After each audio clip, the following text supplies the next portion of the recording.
Bismillahirrahmanirrahim. Assalamualaikum warahmatullahi wabarakatuh.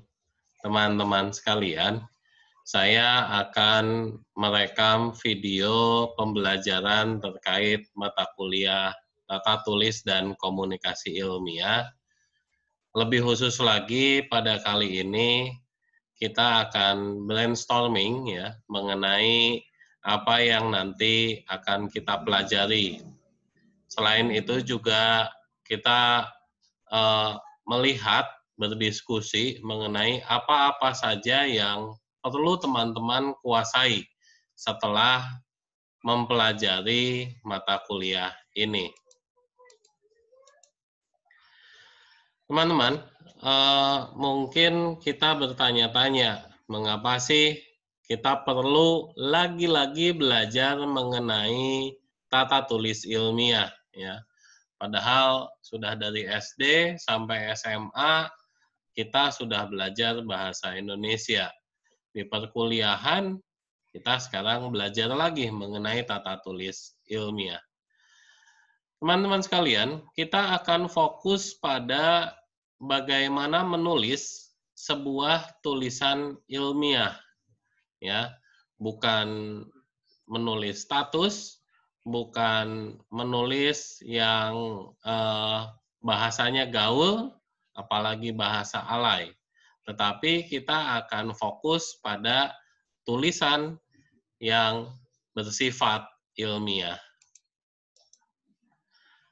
Teman-teman sekalian, saya akan mengajak teman-teman mencoba membaca penulis yang ya saya menyukai tulisannya karena mudah dipahami dan kita seperti ketika membaca tulisannya, kita seperti dapat dibawa ya, berimajinasi, membayangkan dari apa yang dia tulis.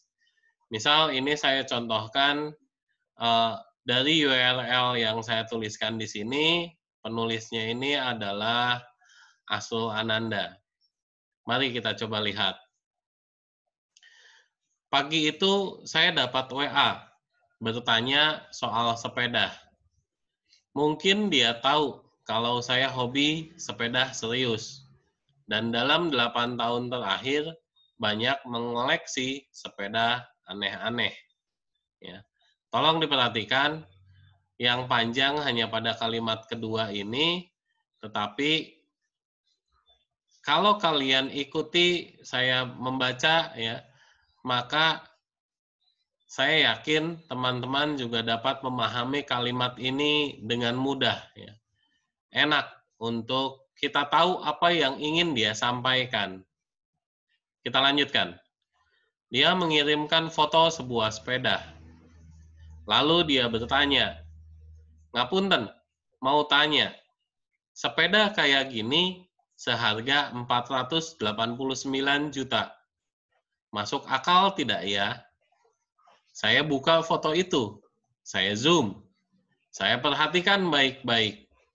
Merek terkenal, legendaris, Inggris juga, tapi bukan Brompton. Termasuk sepeda kecil, tapi bukan sepeda lipat. Jawaban saya tertawa. Teman-teman, saya yakin kalau kalian saya minta untuk mempresentasikan apa yang dituliskan ini, teman-teman bisa dengan cepat untuk menceritakan ulang ya berdasarkan kalimat ini. Ya, saya ingin teman-teman punya kemampuan seperti orang yang menulis ini.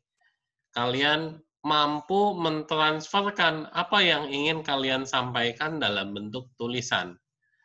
Bukan tulisan yang ketika kita baca, kita malah mengkerutkan dahi. Kita malah tidak paham apa yang ingin dia sampaikan. Dan itu sulit. Maka fokus dari mata kuliah ini adalah saya ingin teman-teman mempunyai kemampuan seperti ini, ya. Teman-teman punya kemampuan menulis, dan ketika menulis, apa yang ingin kalian sampaikan bisa dicerna, bisa diterima oleh orang yang membacanya. Seperti Anda berkomunikasi, ngomong, tapi lewat tulisan. Itu tujuan akhir dari mata kuliah ini. Kita lanjutkan.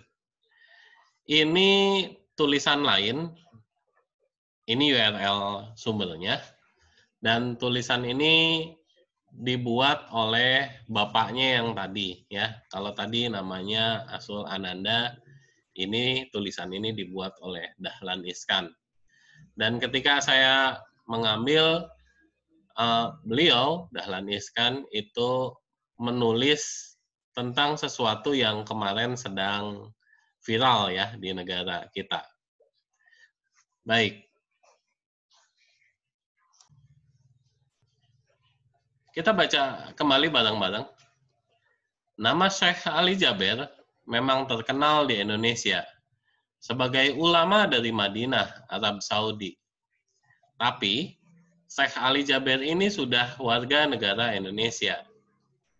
Ia memang lahir di Madinah, sekolah di Madinah, hafal Quran di Madinah, jadi imam sholat di salah satu masjid di Madinah, namun bukan dari Masjid Nabawi.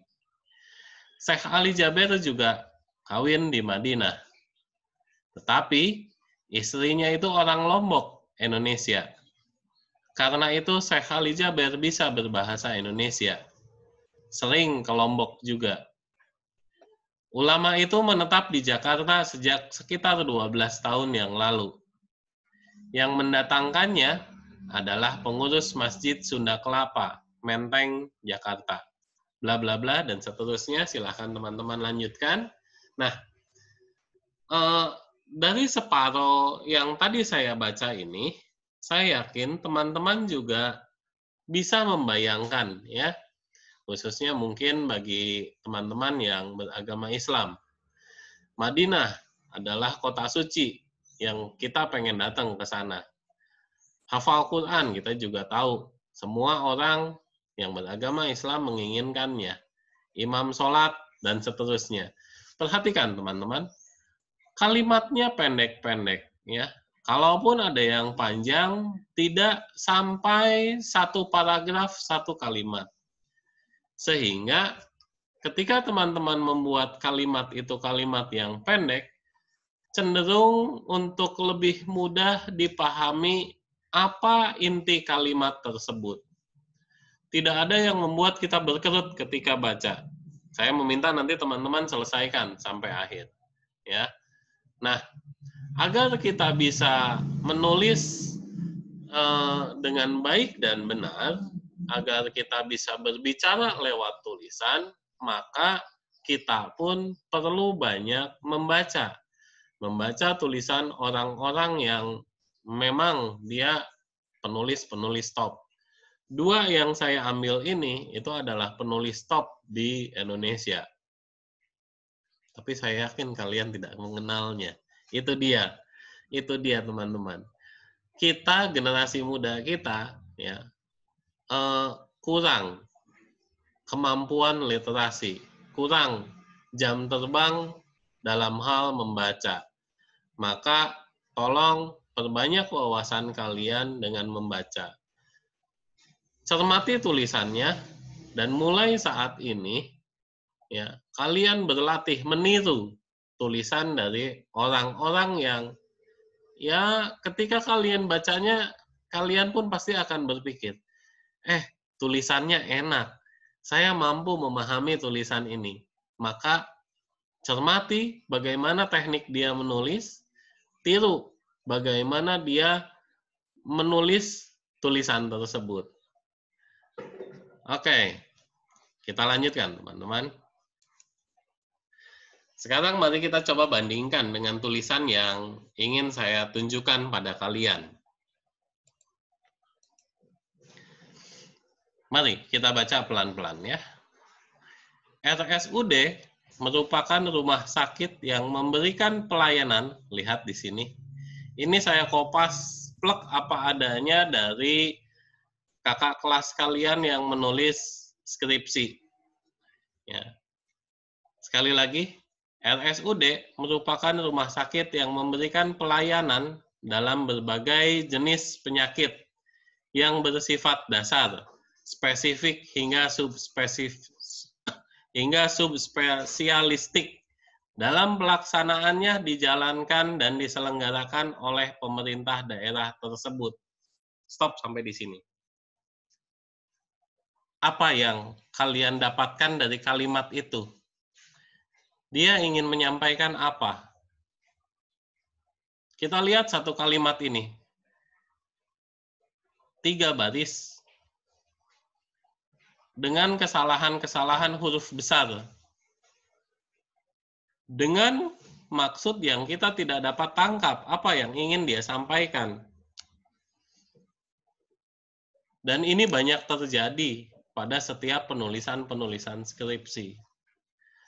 Maka saya mengharapkan tolong teman-teman cermati ya, bahwa menulis itu perlu dilatih. Bahwa menulis itu ternyata cukup sulit dalam arti bagaimana kita bisa mentranslate dan mentransfer apa yang ingin kita sampaikan kepada pembaca. Kita lihat baru dari satu kalimat ini. Ya. Satu kalimat ini dan kita tidak dapat apa yang ingin dia sampaikan. Kita tidak sulit untuk memahami apa yang dia maksudkan. Ya. Kita lanjutkan sedikit. Pemerintah Kabupaten Boyolali memiliki 10 rumah sakit, terdiri dari 3 RSUD, 6 rumah sakit swasta. Di jumlah berapa? 9. Di sini ngomong 10 ya. Salah satu RSUD di Kabupaten Boyolali ialah RSUD Simo. Apakah ini yang ke-10? Atau ini salah satu dari yang 3 ini? Jadi jumlahnya 9. Padahal di sini 10. Ya, inilah kesalahan-kesalahan berikutnya. Saya ingin menunjukkan bahwa banyak dari kita ketika nanti waktunya menulis, ternyata kita kesulitan untuk menyampaikan. Oleh karena itu, Prodi menginginkan teman-teman berlatih menulis dari sekarang. Ini sudah saya contohkan. Ya, terdapat perbedaan yang jauh sekali antara tulisan yang 2 tadi dengan tulisan yang ini. Saya meminta nanti teman-teman lanjutkan membaca slide ini. Dan saya ingin nanti kalian memberikan komentar apa yang ingin disampaikan oleh tulisan ini. Ya. Jika kalian mampu memahaminya, saya yakin karena kalian berusaha keras untuk memahaminya. Tetapi jika saya minta kalian bandingkan dengan 2 tulisan tadi dan saya minta kalian pilih mana yang enak dibaca, saya yakin kalian tidak akan memilih tulisan ini. Oleh karena itu, dengan kita banyak membaca, kita mencuri teknik menulisnya, saya ingin kalian punya kemampuan menulis yang enak untuk dibaca. Kenapa tulisan tadi dari kakak kelas kalian dalam laporan skripsi tadi itu menjadi sulit untuk dipahami. Karena saya tadi sudah menyampaikan, disadari atau tidak, masyarakat kita, khususnya kaum muda seperti kita-kita ini, itu lemah dalam hal literasi, membaca tulisan apapun. Bukan Facebook, bukan status. Koran misalkan, seberapa banyak dari kalian yang rutin membaca koran? Seberapa banyak dari kalian yang rutin membaca buku yang bisa dijadikan ganjel meja? Padahal zaman dulu orang-orang sering menghabiskan waktu untuk membaca buku. Setelah membaca buku, setelah mereka memahaminya, mereka menjaga ilmu itu dengan menulis. Banyak pujangga-pujangga kita abadi namanya karena tulisan mereka. Saya belum punya karya tulisan. Teman-teman belum punya karya tulisan. Ya. Oleh karena itu disadari atau tidak, kita lemah dalam hal literasi dan menulis. Dan saya menginginkan teman-teman berlatih menulis dengan tulisan yang baik tentunya. Saya ingin mengajak lagi, mungkin teman-teman ekspektasinya, oh masyarakat kita itu lemah karena tidak punya karya buku misalkan. Bukan cuma karya buku. Saya ingin menunjukkan pada kalian bahwa generasi kita sudah banyak sekali melakukan kesalahan bahasa. Bahkan menurut saya, generasi muda itu sudah mulai menghancurkan bahasa Indonesia. Karena generasi muda itu melakukan kesalahan bahasa, namun dia tidak sadar, menganggap bahwa yang dia tulis itu sudah benar. Mari kita lihat, teman-teman ya. Nah, kalian tolong cermati apa yang salah pada tulisan di samping. Ini saya ambil dari video YouTube. Dan kemudian ketika saya membaca komentar di YouTube itu, saya menemukan sesuatu yang menarik. Dan kemudian saya capture. Masih tentang sepeda. Kalau saya tidak salah, ini adalah potongan dari YouTube-nya Deddy Corbuzier. Fokuskan ke sini, teman-teman. Kita baca bareng-bareng. Emang benar, kata ortu gue, makin besar ombak di laut, maka makin besar pula anginnya. Koma, huruf besar. Dan komanya itu nempel ke kanan. Ya. Artinya, makin besar penghasilan, makin besar pula pengeluaran, dan seterusnya. Silahkan teman-teman cari kesalahan apa saja dari tulisan ini. Saya yakin penulis ini masih muda, ya, dan banyak like-nya. Tetapi saya miris kalau melihat bahasanya. Saya memaklumi ini menggunakan bahasa gaul. Walau begitu, tapi ada tata bahasa yang seharusnya tetap diikuti, ya. Contoh misalkan, mungkin teman-teman tidak fokus ke kata ini. Saya lanjutkan dulu, ya. Lihat yang saya beri garis bawah. Anginnya. Kata dasarnya apa? Angin. Mendapat tambahan apa? Mendapat tambahan akhirannya. Harusnya tidak seperti ini nulisnya. Angin ditambah akhirannya, maka huruf N-nya harusnya ada 2. Saat ini, anak muda ketika menambahkan kata dengan akhirannya, selalu N-nya hanya 1. Ini contohnya. Bukan cuma itu. Ini contoh yang lain. Di sini misalkan, ini saya ambil dari Twitter. Ya. Di depannya, kata dasarnya depan. Mendapat tambahan awalan di. Depan adalah kata benda. Ya. Maka di depan itu harusnya disambung, bukan dipisah. Kemudian ditambah dengan akhirannya. Kata dasar yang mendapat awalan dan akhiran itu kedua-duanya disambung. Jadi harusnya tidak ada spasi. Kesalahan pertama. Kesalahan kedua seperti yang tadi saya sebutkan. Depan, akhiran N, ditambah akhirannya. N. Harusnya N-nya ada 2. Di sini, tujuannya, akhiran N. Huruf terakhir N maksud saya. Mendapat tambahan akhirannya. Ada 2 N harusnya. Silahkan perhatikan status-status kalian. Apakah kalian juga melakukan kesalahan bahasa yang saat ini menjadi lumrah? Itulah teman-teman.